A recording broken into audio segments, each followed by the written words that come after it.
You've got the Blues and Arts Hour on 103.9 WYAB, brought to you by Blue Cross Blue Shield of Mississippi and Small Town Music. There ain't a lot that you can do in this town. You drive down to the lake and then you turn back around.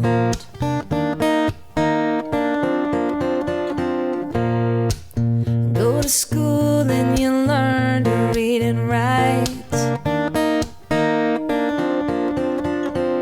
so you can walk into the county bank and sign away your life.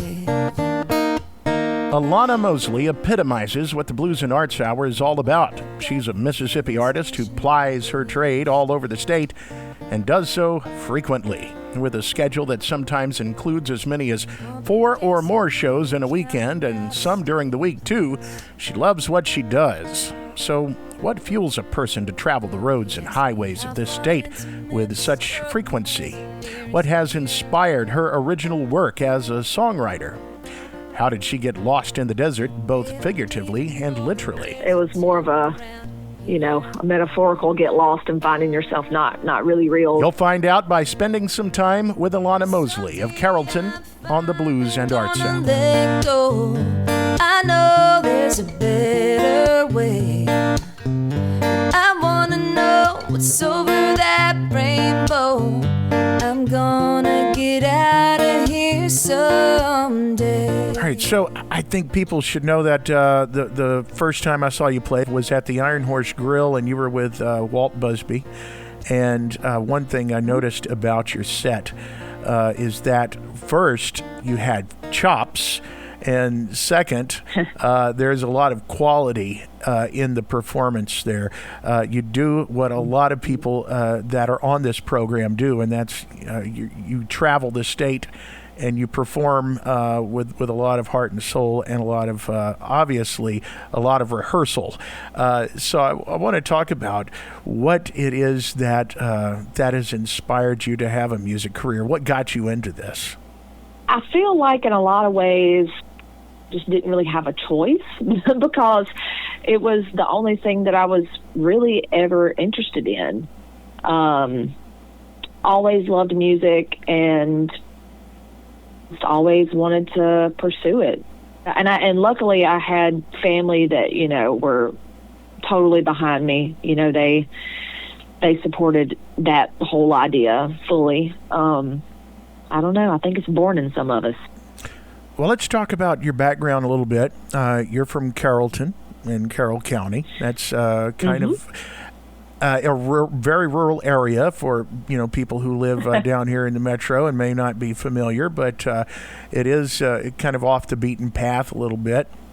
Where'd you go to school? How'd you get educated?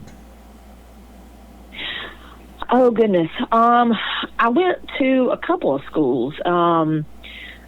My parents were both teachers in the Carroll County school system. So I started off at Carroll Academy and then left and went to Winona public school there for a few years, and then made my way back to Carroll County and went to Marshall Elementary and then J.Z. George High School, where my dad taught me for 2 years. That was fun. And then finished 9th through 12th grade at Carroll Academy. What was the music education like throughout all those years? Fun. There was absolutely no, like in elementary school, like I remember first through third grade, we had, like we would put on little shows, like at Christmas or whatever, but there was no band or anything like that at the schools that I was in. So you're singing stuff, like Carole King or Bonnie Raitt. How did you end up getting into music with no real background in the school system?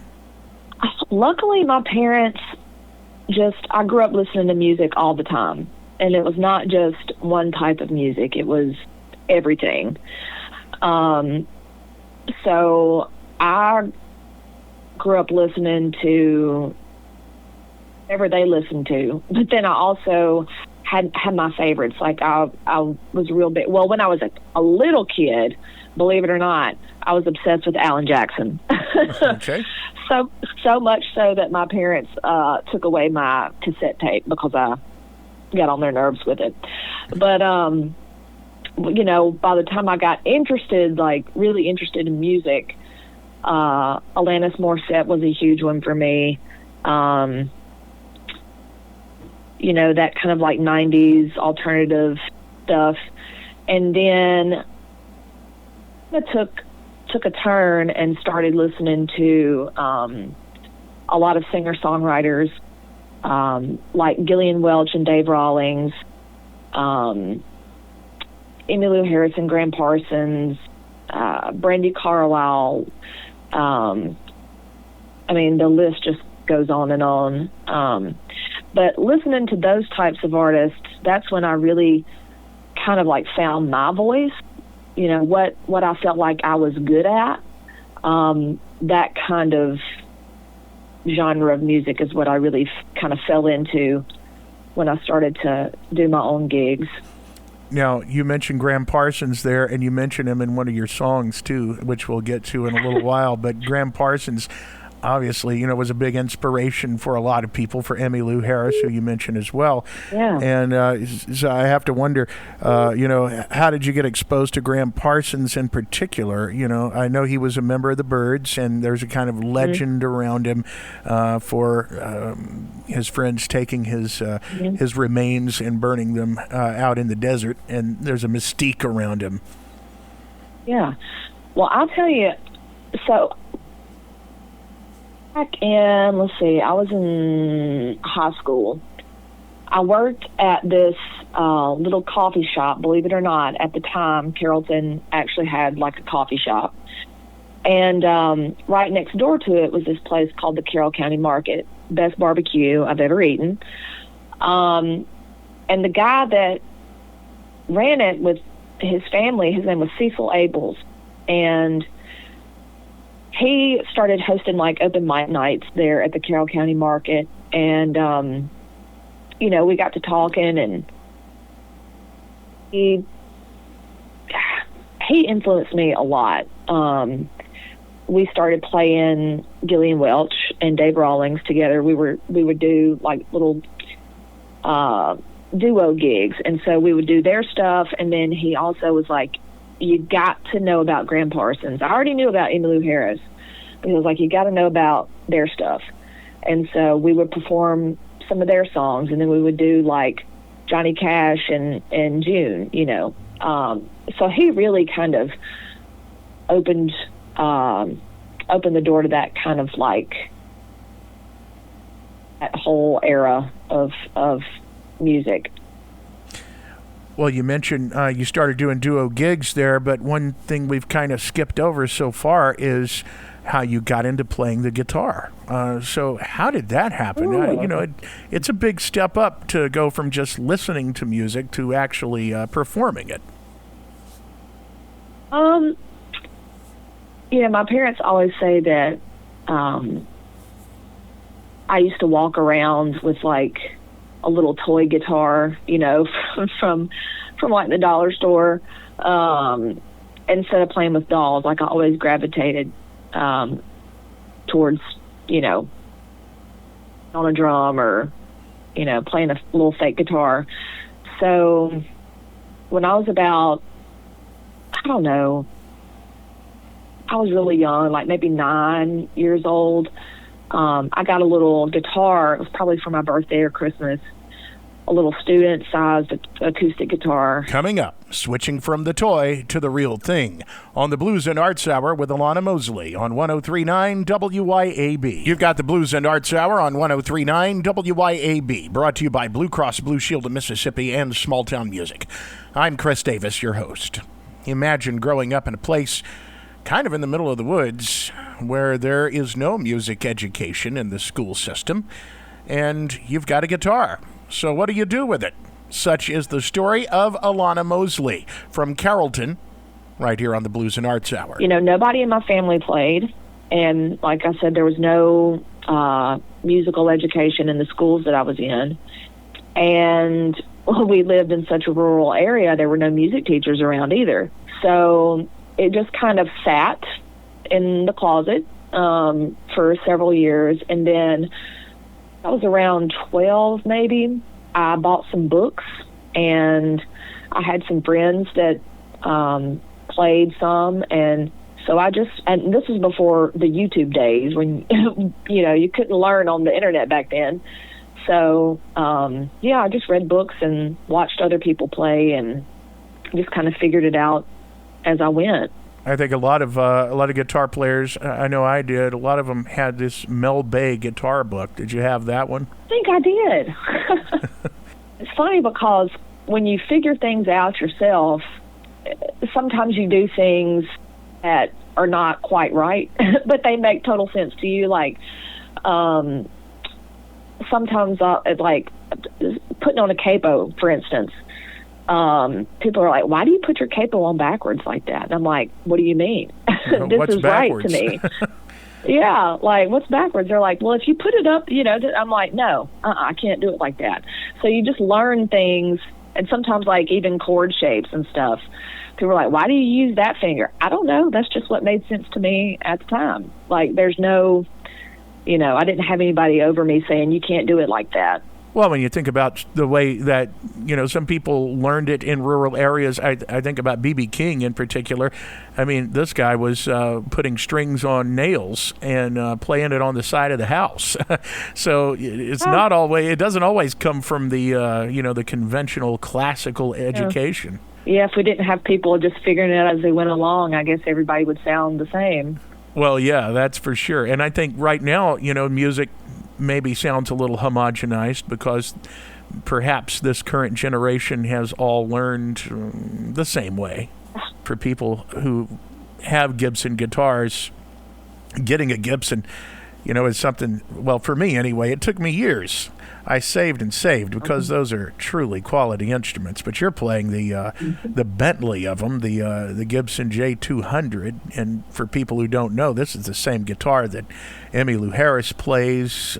So many people who are making, you know, great music get inspired sometimes by their instruments. Do you feel like your guitar inspires you? Absolutely. There are, you know, I started playing guitar before I started really singing. So it's really my first love. And there are some gigs, I don't know what it is, but everything's just hitting right.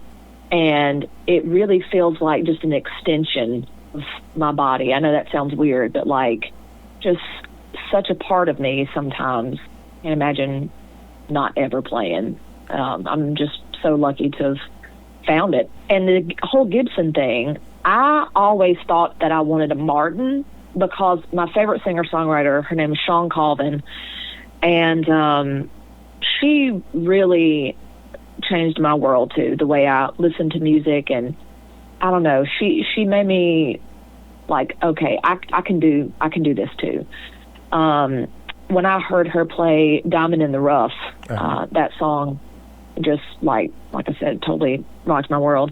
But she always played a Martin. And so when I started looking into getting, you know, like a good quality guitar, I went and played some Martins, and they were all great.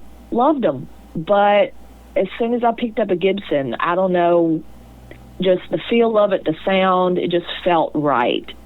And so I've been a Gibson girl ever since. You mentioned Shawn Colvin. You make me think of that song, Wichita Skyline. So good. You know, that came out when I was first learning to play guitar. The album that Sonny Came Home was on. And I think that probably... A few small repairs. Yeah, a few small repairs. I think that inspired a lot of people. I know it inspired me. I really enjoyed... not only Sonny Came Home, but several songs on the album, which was one of the first I had CDs before then, but it was one of the first that I really wanted to go out and get. I think it came out, late 96 or 97, early 97, sometime around there. I think What is it about Sean Colvin that turns you on so much? I'm talking as I'm looking right now. I have a wall in my house, and it's like a Colvin shrine. I've got like three Colvin posters, and I might or might not have had some friends that stole a Colvin street sign for me, so that's up there too. Oh, boy. May not be a misdemeanor. It's rock and roll, baby. Like I said, I remember being a kid, because like you said, Sonny Came Home, that album came out in like 96 or 97, so I was 6 or 7 years old. But I feel like that particular time, that was when I feel like I started to come into consciousness, really, at about that age. And so I remember hearing Sonny Came Home on the radio, and it was like my favorite song.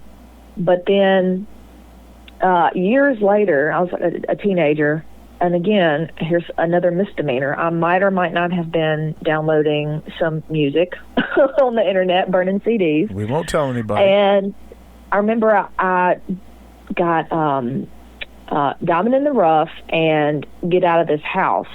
And Diamond in the Rough was off of her first album, Steady On, which I actually have a tattoo from. Get Out of This House was, I think it was on A Few Small Repairs. But I loved those songs so much, and I remember I had a wedding to go to, and it was like in Hattiesburg, so it was, a 3-hour drive one way. And I remember having my little Walkman, in the back of my parents' van, and I listened to those two songs all the way there and all the way back, and I was just obsessed ever since. Her guitar playing was what really stood out to me, because I had never heard anybody play like that. It was very percussive and very, there was just no straight strumming. There was little intricate things happening all throughout. Her lyrics are just beautiful. Yeah. Not many people can come up with a metaphor like riding shotgun on the avalanche. Yeah, man. How did you start gigging? I know you mentioned the coffee shop, but you moved beyond that at some point and got out there and have really built a kind of a little miniature empire here where you're playing. I noticed your tour schedule looks like you're playing almost every night in some cases. I started doing the little open mic nights. Like I said, at first I really wasn't a singer. I played guitar for a few people that were singers, but I never felt very confident in my voice and my vocals. I felt like I had a very limited range of what I could do. But like I said, after I discovered, like the Gillian Welch and Dave Rawlings and that whole like singer-songwriter thing, I was like, okay, I can, I don't have to have these big powerhouse vocals to do whatever. I can just do what works for me. And once I figured out that, I was like, okay, I'm ready to do this. And so I started just playing anywhere that people would let me play. I remember I had some friends that were in bands, and they would let me come and open up for them, at the local bar or whatever. And so I started doing that. And I was lucky enough to be like brand new doing this, but played with such seasoned players. And it was just a joy. Coming up, from playing covers to expressing who she was in song. You're listening to the Blues and Arts Hour on 103.9 WYAB. You're listening to the Blues and Arts Hour on 103.9 WYAB, brought to you by Blue Cross Blue Shield of Mississippi and Small Town Music.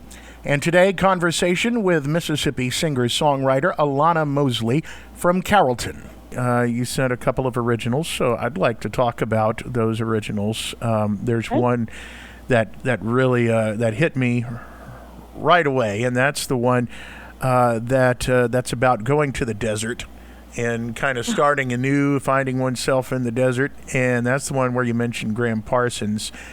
And I thought, man, that is something that we really, get lost. That's something that we really, all of us have in ourselves, but especially sometimes. I remember being a young man living in the Delta. I went to school in Cleveland at Delta State, and I was always thinking, man, Okra. Yeah, fighting ochre. I mean, great and everything, but when you're young, you're thinking, I got to get out of this place if it's the last thing I ever do, you know? Get Lost, I wrote years ago, and the whole I have this thing where I really get a fire under me when I have something important, like a songwriting festival, or I wrote Get Lost because I got the chance to open up for oh my gosh, I just had his name in my head, Paul Thorne. Oh yeah. And so I was like, I'm gonna write this song. Like, I had started it, and I said, I'm gonna finish it just for this show. And so I probably wrote it close to a decade ago, and I didn't really, like, I would play it out, but I just really didn't think, I don't know, I didn't think people would relate to it. And then went to the desert with my friend Walt, and 2 summers ago, and we went out to New Mexico, and we actually did get lost in the desert. And it's a whole thing. I'll have to tell you that story another time when we have more time. But I told Walt afterwards, after, we lived to tell the tale, I was like, man, I wrote that song not being serious about getting lost, It was more of a metaphorical get lost and finding yourself not really reals. So anyway, yeah, that song has kind of, I don't know, taken on a life of its own within the past year. I feel like every time I go somewhere, somebody's like, play that song, play that Get Lost song. So it's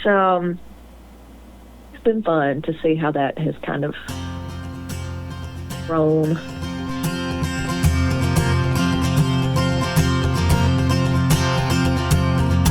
I have been here so damn long,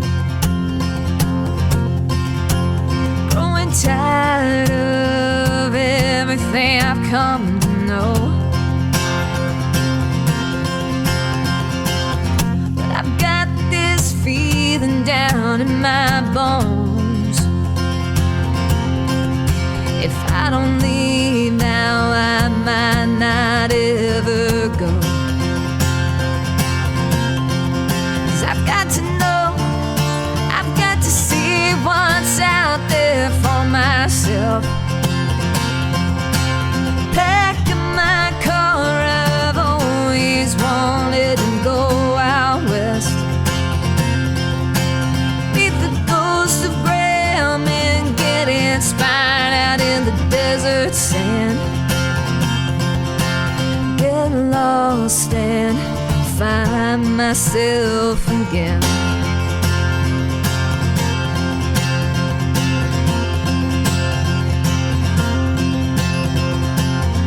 Ever since I was a kid, I never fit in, never wanted to be just like them. Not much has changed in 20 years, but now I've got a voice, I've got a choice, so I'll see you all next year. 'Cause I've got to know, I've got to see what's out there for myself. Pack up my car, I've always wanted to go west. Meet the ghost of Graham and get inspired out in the desert sand. Get lost and find myself again.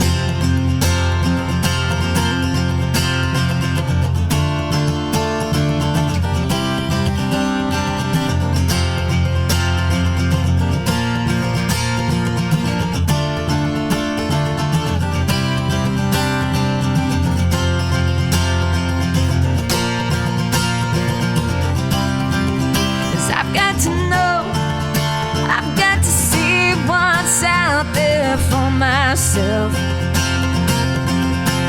Packing my car, I've always wanted to go out west.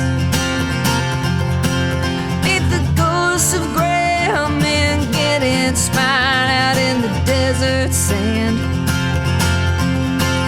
Get lost and find myself again.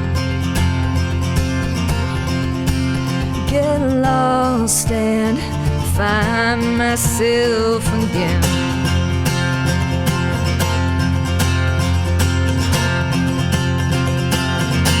Alanna Mosley with Get Lost. Now back to conversation. She says she joined a band right after high school at the age of 19 and played covers all around Mississippi. And we played a lot in like Greenville and played a good bit in Jackson. And we just did like, you know, your usual bar cover songs. And after that, I started focusing on more like solo acoustic stuff. And that's when I really kind of grew, I feel, as an artist. And then I started doing the little duo gigs with my friend Cecil. And then, you know, I play with my friend Walt whenever I get a chance because he's so good. And I have a friend in Water Valley that I play with a good bit, Kevin Geyer. You know, one gig led to another gig, and I wouldn't turn down anything in the beginning, and I still rarely do, as you can see by my schedule. I believe in working. I remember one of the first places that really gave me a shot was the Blue Biscuit in Indianola.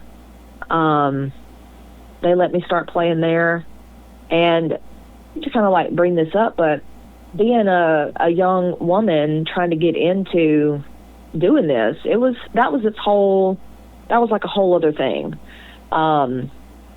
Because I remember calling places and, you know, trying to get in, and people be like, yeah, and so I would have to like go and audition when I don't think other people were having to audition, but I would go and audition.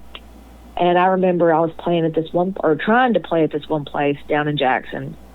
And they said, well, you're going to have to come in and, you know, play a couple songs and, you know, we'll talk. So I did.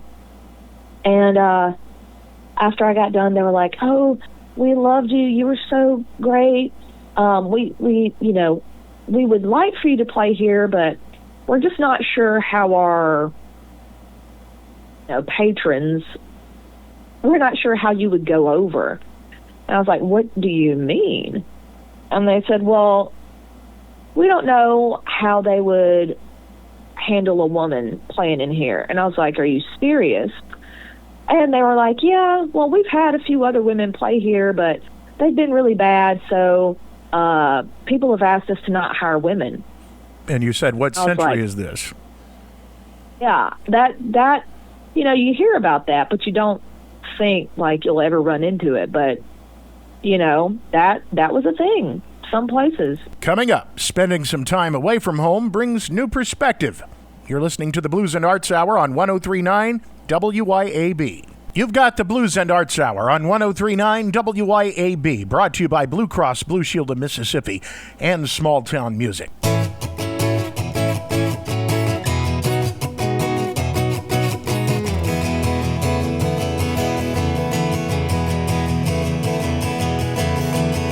paved paradise, put up a parking lot with a pink hotel, a boutique, and a swinging hot spot. Well, don't it always seem to go that you don't know what you got till it's gone? They paved paradise, put up a parking lot. Singer-songwriter Alanna Mosley of Carrollton. She's been kind enough to share some of her original music. Charlotte. It sounds like a life within itself. The entire song, you know, it's like I mean, this is storytelling. You know, this is what the great ones do. Oh, well, thank you. I had spent some time in North Carolina, and you know, things happen. And that was written after I came back home to Mississippi. And basically the song is exactly kind of what happened. That was just, like you said, telling a story. And that one has playing in Cleveland last week. And one of the songwriters there that I really admire, his name's Craig Adams. He came in and first thing he said, he was like, "Have you played Charlotte yet?" He loves the song, and that it's wild to me because for so long didn't really consider myself a songwriter, and it's only within the past couple of years that I have to tell myself that, like, you are a songwriter. So yeah, it's just such a weird but welcome feeling to have people like ask for your songs specifically, because when you play in bars and restaurants, nobody cares to hear about your original songs. I think that's one of the things that kind of made me reluctant to call myself a songwriter, is because I didn't know what type of artist I was, because I was doing everybody else, and I think that's still a little bit of a struggle.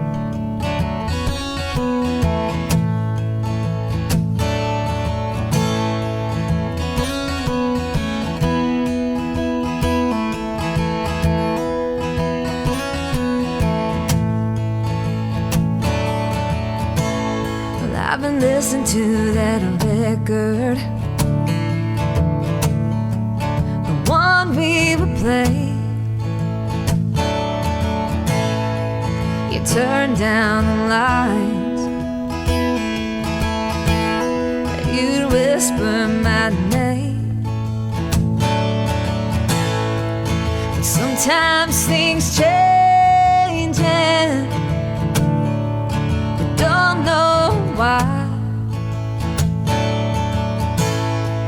I gave you what you wanted without saying goodbye.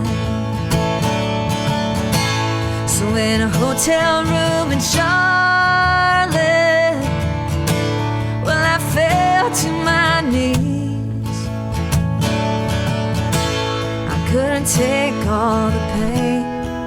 I drank it all away. There's no one to blame.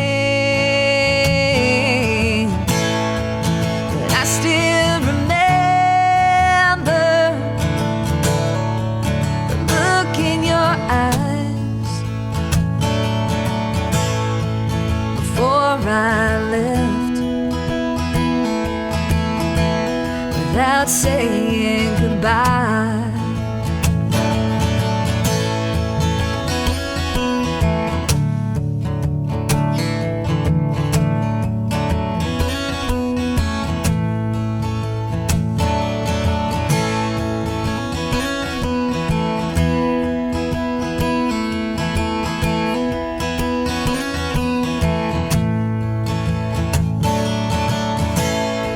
I've been thinking about things lately, since I've been home. There's things you should have told me, there's things I should have done, but I found myself that night in July, when I gave you what you wanted without saying goodbye. So in a hotel room in Charlotte, well, I fell to my knees. I couldn't take all the pain. I drink it all away. There's no one to blame. But I still remember the look in your eyes before I left. without saying goodbye. Yeah, I still remember the hurt in your eyes before I left without saying goodbye.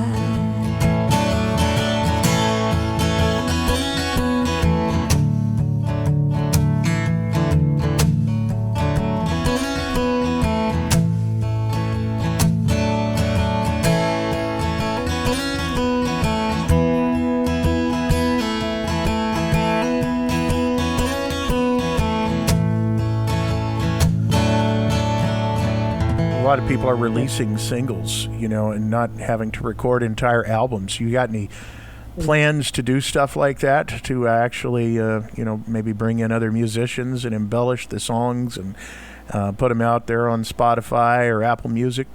That's a goal, for sure. I had a little EP that came out, about a decade ago. I had like 4 original songs on it, but it was, fully produced and all that, and did a little New England tour to promote it, and it was great, but I haven't put anything else out there. And so that is, I have some originals, Get Lost in Charlotte, and a handful of other songs that I've been meaning. That is the goal. And I've been asked a lot lately, like, hey, how do I listen to these songs? And I'm like, well, hopefully within the next year, there'll be some new material floating around out there. Where can people find you on the socials? So I have a Facebook music page where I post my schedule every month, where I'm going to be, and I try to stay on top of it and post, weekly, here's what's going on this weekend. So there's that. I also have an Instagram page, and it's all just under Alanna Mosley Music or Alanna Mosley. I have a YouTube channel, but there's not, I don't know, maybe like 10 videos on there. And that's another thing that I'm going to be trying to work on, is doing more YouTube videos, like maybe my favorite covers, that I've been doing or whatever. So, I'm out there. So I would love for everybody to give me a follow. Well, thank you so much for taking the time and talking with me and doing this interview and letting people find out about you. Absolutely. The Blues and Arts Hour, every Friday morning at 9. Be sure to tune back in next Friday right here on 103.9 WYAB. I feel the earth move under my feet. I feel the sky tumbling down. I feel my heart start to trembling